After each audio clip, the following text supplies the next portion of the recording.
Bem-vindo de volta ao programa Nisto Cremos, as grandes verdades da Bíblia. Esse é o estudo número 17, Dons e Ministérios Espirituais.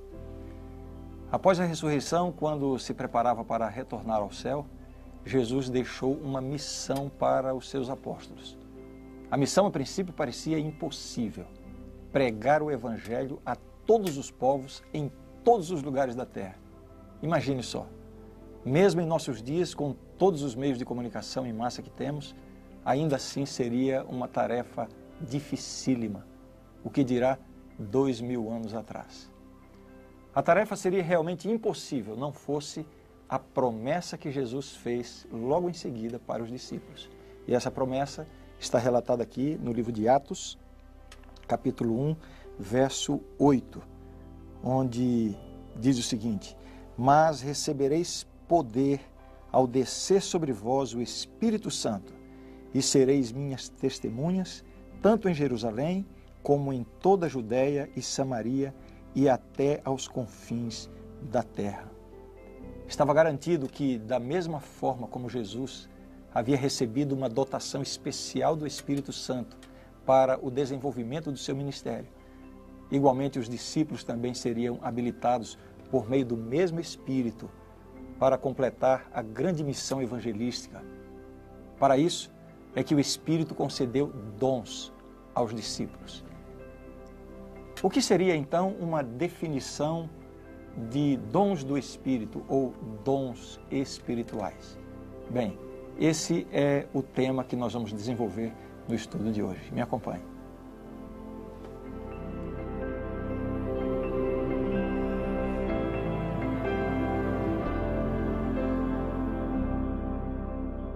Então vejamos inicialmente exatamente isso. Como podemos definir dons espirituais ou os dons do Espírito, segundo eles são apresentados na Bíblia, especialmente no Novo Testamento.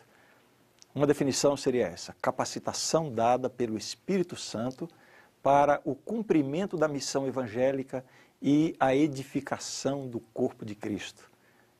Uma outra definição: habilidades especiais concedidas por Deus à igreja para que ele desempenhe a tarefa que lhe foi determinada.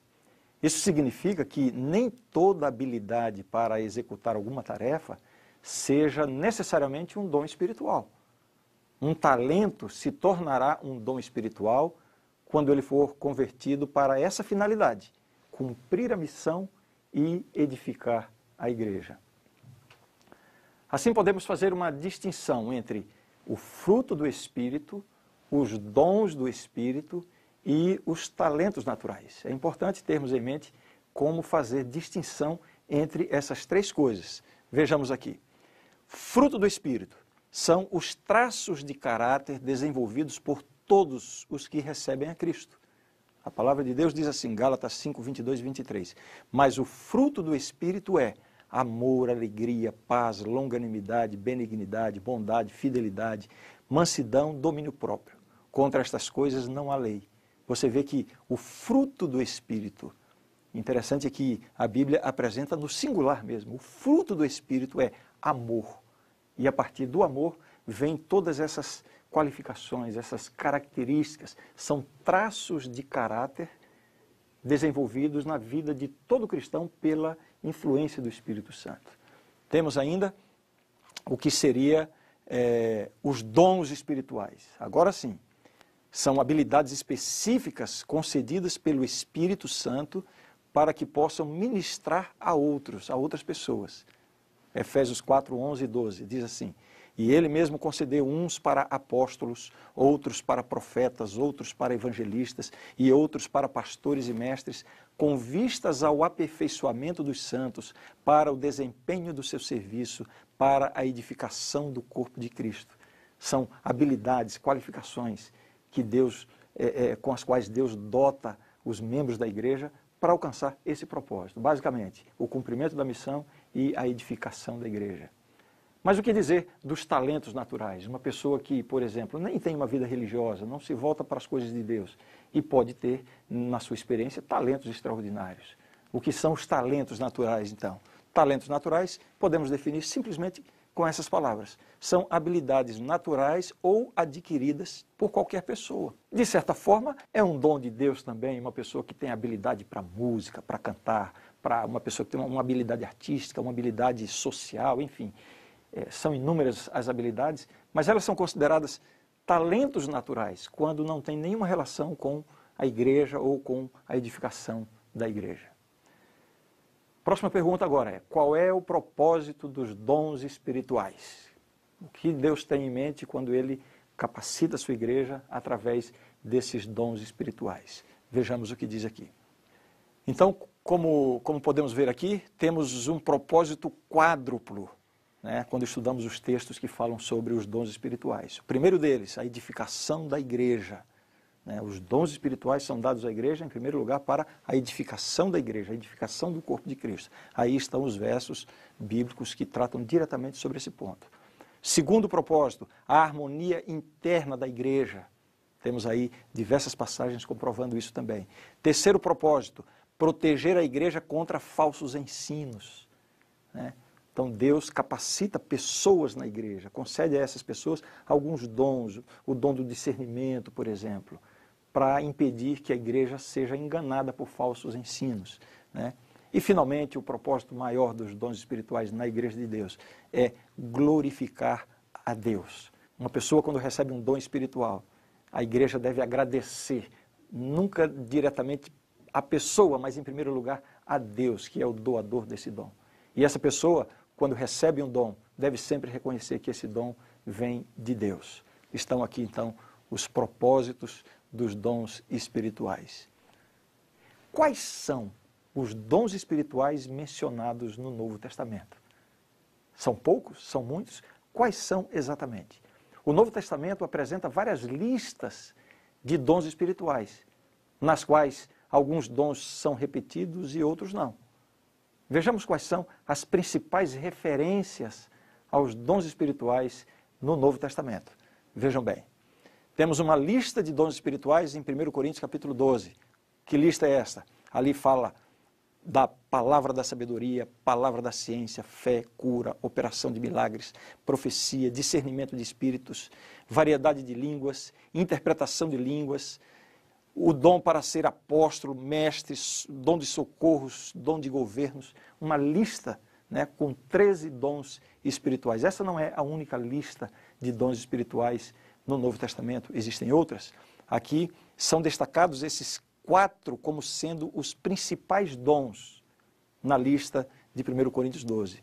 Apóstolos, profetas, mestres e operadores de milagres. Mas, como eu ia dizendo, existem outras listas. Vejamos aqui, temos uma lista dos dons espirituais em Efésios capítulo 4. Uma lista curta: apóstolos, profetas, evangelistas, pastores e mestres. Aqui é um dom só, dividido em 2 funções, pastores e mestres. A lista dos dons em Efésios capítulo 4.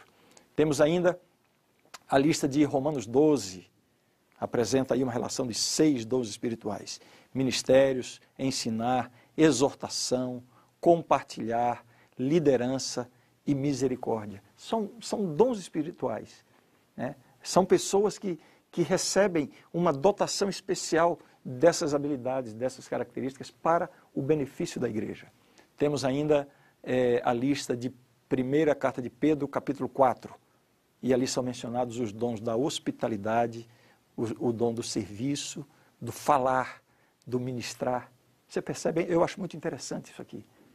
A hospitalidade, bem, muitas pessoas são hospitaleiras, mas Deus dota algumas pessoas na igreja com esse dom. Para quê? Para o serviço da igreja, para abençoar outras pessoas, em testemunho do Evangelho, assim como também o dom do serviço, o dom de falar. Não significa somente falar bem em público. Não, há pessoas que têm recebem de Deus uma habilidade especial para falar, sempre tem uma palavra de ânimo. Isso é um dom de Deus.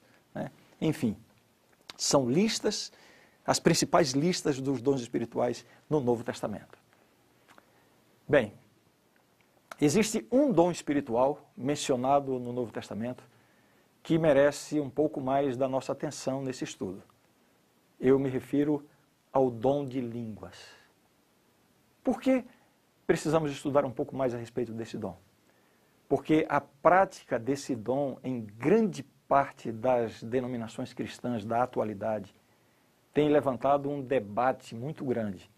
Se essa prática que vemos nas igrejas hoje, se essa prática corresponde realmente ao dom espiritual mencionado no Novo Testamento ou não.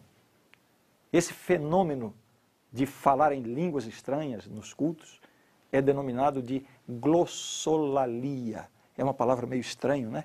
Glosso, língua, lalia, ato de falar. É o ato de falar em línguas. O problema é o seguinte: existem grupos religiosos que afirmam que a evidência do recebimento do Espírito Santo na igreja se dá através do dom de línguas e que essas línguas faladas são línguas estranhas. Alguns dizem que são a língua dos anjos. Mas aqui está a base da argumentação.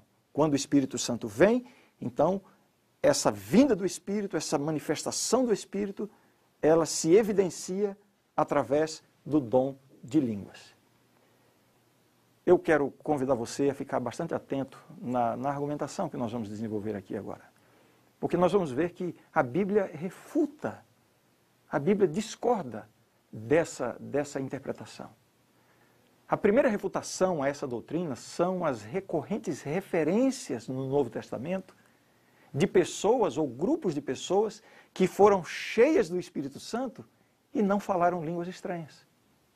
Vejam só, temos aqui uma lista de situações e de pessoas que, segundo a Bíblia, receberam o Espírito Santo, foram cheias do Espírito Santo e não houve nenhuma manifestação de falar em línguas, contrariando essa ideia de que a evidência de que uma pessoa recebe o Espírito Santo é que essa pessoa vai falar em línguas. Então nós temos no Novo Testamento, eu não vou ler cada caso, você pode examinar aí depois e consultar os textos com calma. Mas temos lá uma experiência com os samaritanos que foram cheios do Espírito e não falaram línguas. O próprio João, Maria, é dito que ela foi cheia do Espírito Santo e não há nenhum relato de que em algum momento ela tenha falado línguas estranhas. O mesmo com Isabel, o próprio Jesus. Jesus, ninguém mais cheio do Espírito Santo do que o próprio Jesus. E você não vê em nenhum momento, em nenhum relato bíblico, que ele falou línguas estranhas. Os 7 diáconos, lá em Atos capítulo 6, Estevão, né, homem cheio do Espírito, não há nenhum relato de que ele tenha falado línguas. A mesma coisa acontece com Paulo também. Você pode examinar todas essas passagens com bastante cuidado. E então, se estamos vendo aqui que a evidência do Espírito Santo não tem nada a ver com o dom de línguas, então, afinal de contas, o que a Bíblia quer significar com essa expressão línguas estranhas? Ou esse dom de línguas apresentado no Novo Testamento em diversas dessas listas dos dons espirituais que nós vimos. Línguas estranhas. Que línguas são essas? Vamos entender isso aqui. Vejam o que o apóstolo Paulo falou, escrevendo aos Coríntios, né? Primeiramente ele diz assim: contudo, prefiro falar na igreja 5 palavras com o meu entendimento para instruir outros, a falar 10.000 palavras em outra língua. O que Paulo está dizendo? É muito melhor falar bem pouquinho, de forma que todo mundo entenda, do que falar um monte de coisas sem ninguém entender. Olha o princípio que ele está estabelecendo aqui. Isso está em 1 Coríntios 14, 19. 1 Coríntios 12, 10 e 28. O apóstolo segue dizendo: a outro, operações de milagres, a outro, profecia, a outro, discernimento de espíritos, a um, variedade de línguas, e a outro, capacidade para interpretá-las. A uns estabeleceu Deus na igreja, primeiramente para apóstolos, etc, etc, etc. Mas o que a gente percebe aqui, quando o apóstolo Paulo fala sobre línguas estranhas ou variedade de línguas, existe uma coisa que se percebe na preocupação de Paulo. Ele está sempre preocupado que as pessoas que vão ouvir essas línguas compreendam o que está sendo falado. Por isso que ele diz, é melhor falar 5 palavras com o meu entendimento do que 10.000 em outra língua, sem ninguém entender. E ele destaca aqui no outro texto a capacidade de falar em línguas, mas também a capacidade de interpretá-las. Uma estatística importante importante no Novo Testamento. Existem 18 casos registrados do derramamento do Espírito Santo no Novo Testamento. E em 14 deles não há o dom de línguas. Veja novamente o dom de línguas nas várias listas de dons espirituais do Novo Testamento. Perceba aqui um detalhe. Dom de línguas em algumas listas dos dons espirituais no Novo Testamento. Né? Na lista de Romanos, capítulo 12, não aparece o dom de línguas. Na lista de Coríntios, 1 Coríntios 12, é o último da lista. 1 Coríntios 12, 28 a 30, é o último da lista, e ali está apresentando numa ordem de importância mesmo. Na lista de Efésios 4, não aparece. Na lista de 1 Pedro, não aparece. Há mais coisas que eu quero falar sobre isso. Que línguas são essas referidas nessas passagens bíblicas? E que línguas são essas faladas nos cultos evangélicos de hoje? Vejamos o texto bíblico, Marcos capítulo 16, verso 17. É dito o seguinte: estes sinais hão de acompanhar aqueles que creem. Em meu nome expelirão demônios, falarão novas línguas. Então vejam, existe uma promessa de Jesus de que os seus discípulos, os seus seguidores, receberiam um poder especial para o cumprimento da missão. E esse poder envolve o quê? Em meu nome expelirão demônios, falarão novas línguas. A pergunta é, que línguas? O que significa a expressão novas línguas? Eu tenho um filho que completou 17 anos agora, e ele está nos Estados Unidos faz quase 2 anos. E nós fizemos um plano familiar para que ele pudesse ir, porque ele tinha um sonho. E nós também queríamos que ele realizasse esse sonho. Ele foi para lá porque ele queria aprender uma nova língua. Faz quase 2 anos que está lá. E aprendeu muito bem, por sinal. Que nova língua ele aprendeu? Algum idioma que ele inventou? Não. Ele aprendeu o inglês, mas o inglês é uma nova língua? É um idioma tão antigo? É um idioma antigo. Mas para quem acaba de aprender a falar, é uma nova língua. Veja só o que significa essa expressão novas línguas. Qual é o sentido dela? A gente precisa entender qual é a palavra que é usada no original da Bíblia, no grego do Novo Testamento. Então vejam, no grego existem 2 palavras que podem ser traduzidas para novo ou nova. Uma delas é neos, novo, no sentido de tempo, algo recente. Kainos significa novo, mas no sentido novo na forma ou qualidade. Veja se você entende bem. Cristo usou kainos. Indica que são idiomas existentes, mas novos para os que recebem o dom de falar esses idiomas. Outro dia eu vi alguém usando uma ilustração tentando explicar aqui essa diferença entre neos e kainos, e disse assim, olha, eu comprei um Fusca 62 que está novinho em folha. Imagine você, um Fusca 62 novinho. Como é que pode ser novo se é 62? É novo no sentido de estar conservado, não novo no sentido de tempo. A palavra que Jesus indica é exatamente essa. Falarão novas línguas, não significa línguas estranhas, línguas novas na existência. Falarão novas línguas porque aprenderão a falar novos idiomas a fim de pregar o Evangelho a lugares onde o Evangelho ainda não chegou. Havia uma razão clara para o dom de línguas aqui. Pregar o Evangelho para pessoas de outros idiomas. É isso exatamente o que acontece no grande derramamento do Espírito Santo em Pentecostes, que é uma das principais ocorrências do dom de línguas na Bíblia. Vejamos como está relatado lá. Eu peço a sua atenção para uma leitura atenta. O texto diz assim, ao cumprir-se o dia de Pentecostes, estavam todos reunidos no mesmo lugar. De repente veio do céu um som, como de um vento impetuoso, e encheu toda a casa onde estavam assentados. E apareceram distribuídas entre eles línguas, como de fogo, e pousou uma sobre cada um deles. Todos ficaram cheios do Espírito Santo e passaram a falar em outras línguas, segundo o Espírito lhes concedia que falassem. Agora presta atenção. Ora, estavam habitando em Jerusalém judeus, homens piedosos, vindos de todas as nações debaixo do céu. Quando, pois, se fez ouvir aquela voz, afluiu a multidão, que se possuiu de perplexidade, porquanto cada um os ouvia falar na sua própria língua. E o texto continua dizendo: estavam, pois, atônitos e se admiravam, dizendo: vede, não são porventura galileus todos esses que aí estão falando? E como os ouvimos falar cada um em nossa própria língua materna?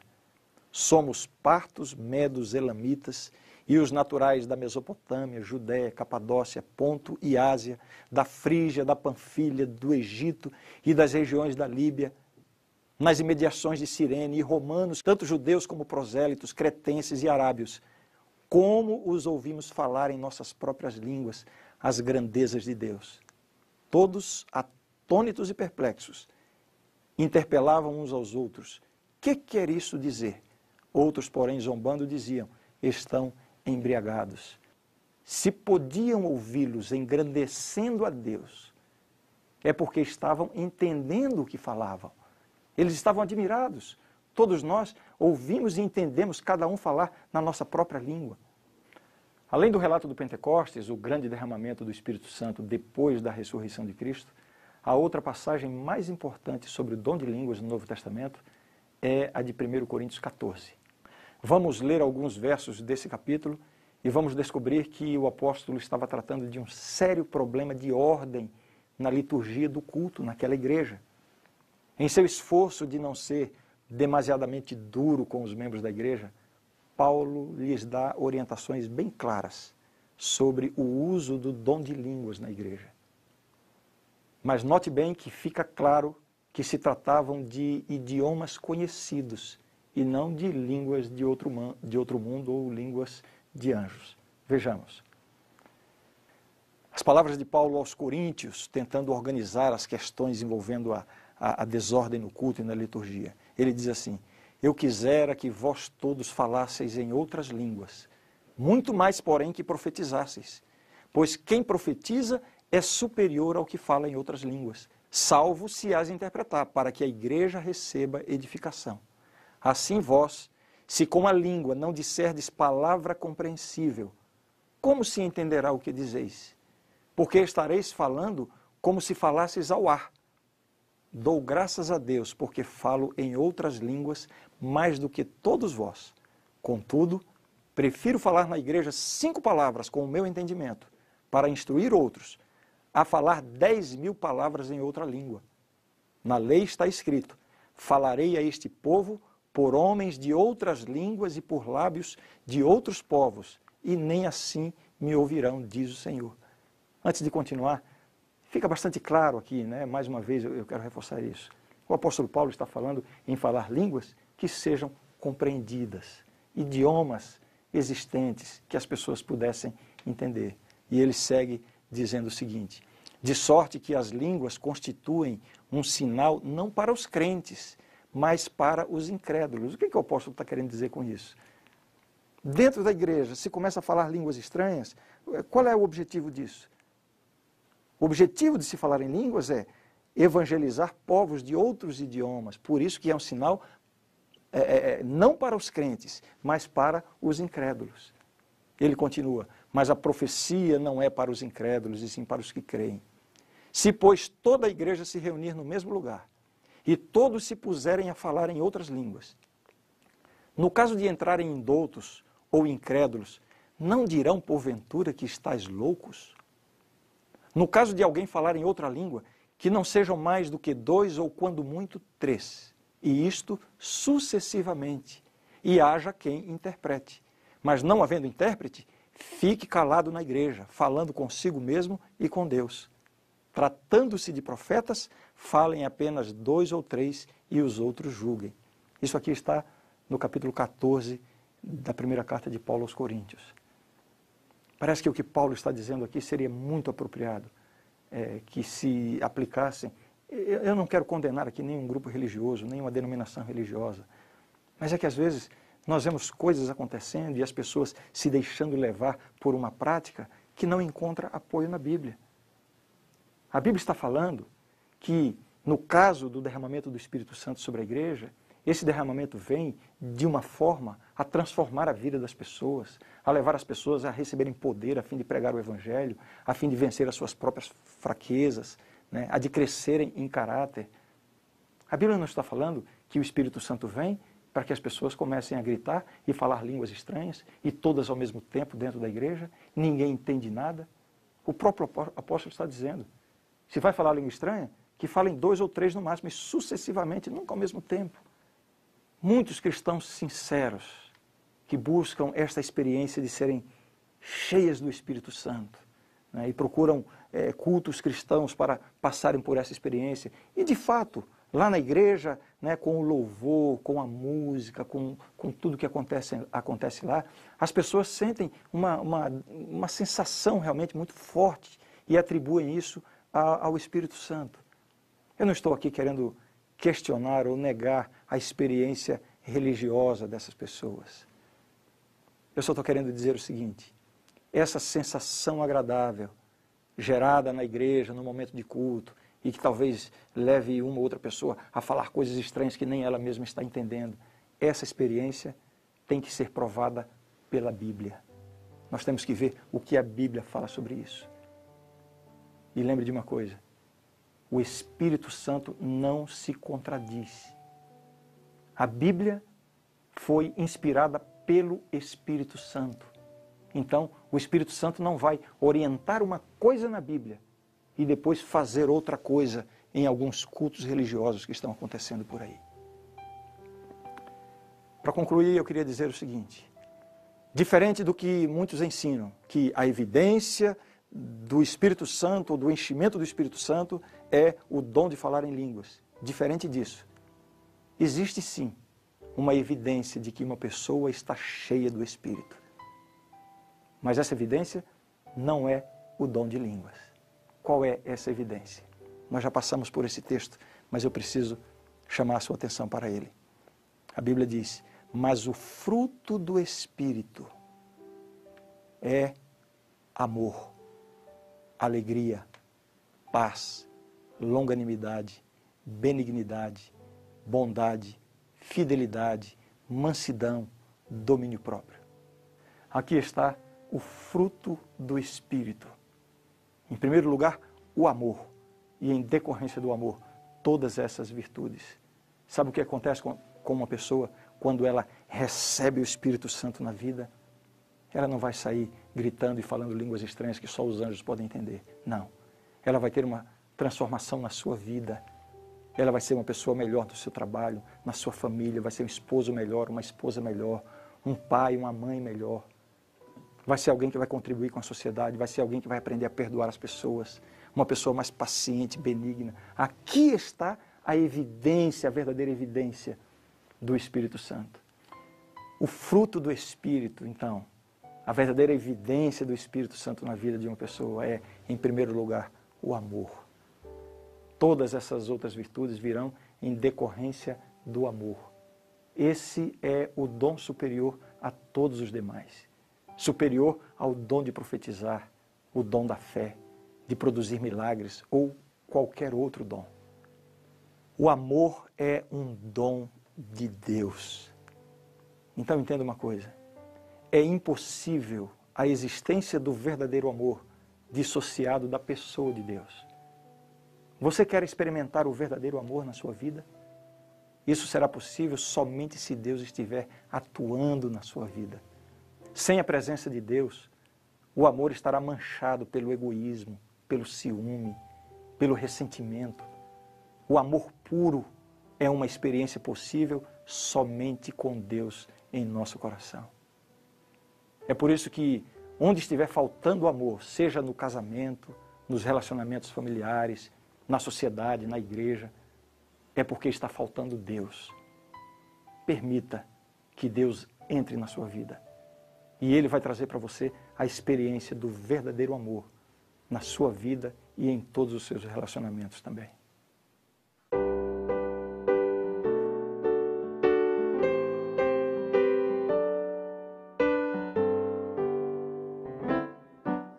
Jesus nos deu esta missão, o seu amor compartilhar. Somente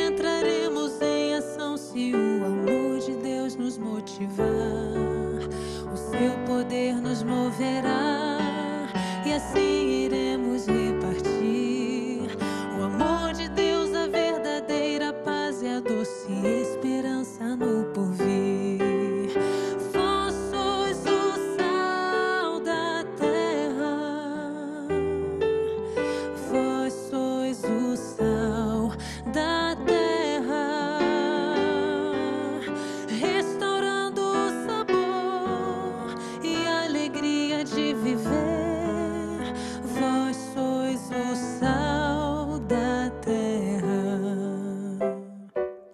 A vida que Jesus viveu, o exemplo que Ele nos deixou, demonstra o real sentido da missão que o Senhor nos confiou. Saber a todos perdoar, querer a todos aceitar, revela a grandeza do serviço e aponta para o Salvador. Vós sois o sal da terra, vós sois o sal da terra,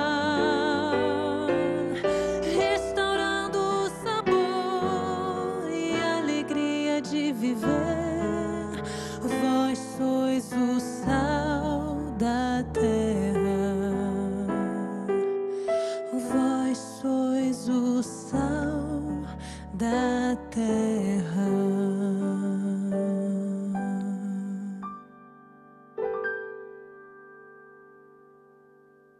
A grande verdade do estudo de hoje é esta: Deus concede a todos os membros de sua igreja, em todas as épocas, dons espirituais que cada membro deve empregar em amoroso ministério para o bem comum da igreja e da humanidade, sendo outorgados pela atuação do Espírito Santo, o qual distribui a cada membro como lhe apraz. Os dons provêm todas as aptidões e ministérios de que a igreja necessita para cumprir suas funções divinamente ordenadas. De acordo com as Escrituras, esses dons abrangem tais ministérios como a fé, cura, profecia, proclamação, ensino, administração, reconciliação, compaixão e serviço abnegado e caridade para ajuda e animação das pessoas. Alguns membros são chamados por Deus e dotados pelo Espírito para funções reconhecidas pela igreja em ministérios pastorais, evangelísticos, apostólicos e de ensino, especialmente necessários para habilitar os membros para o serviço, edificar a igreja com vistas à maturidade espiritual e promover a unidade da fé e do conhecimento de Deus. Quando os membros utilizam esses dons espirituais como fiéis dispenseiros da multiforme graça de Deus, a igreja é protegida contra a influência demolidora de falsas doutrinas, tem um crescimento que provém de Deus e é edificada na fé e no amor. Esta é a verdade e eu creio nisto. Eu espero você para o nosso próximo estudo, onde estudaremos em detalhes sobre o dom da profecia, como esse dom foi praticado nos tempos bíblicos e qual a utilidade e a existência do dom da profecia em nossos dias. Não perca!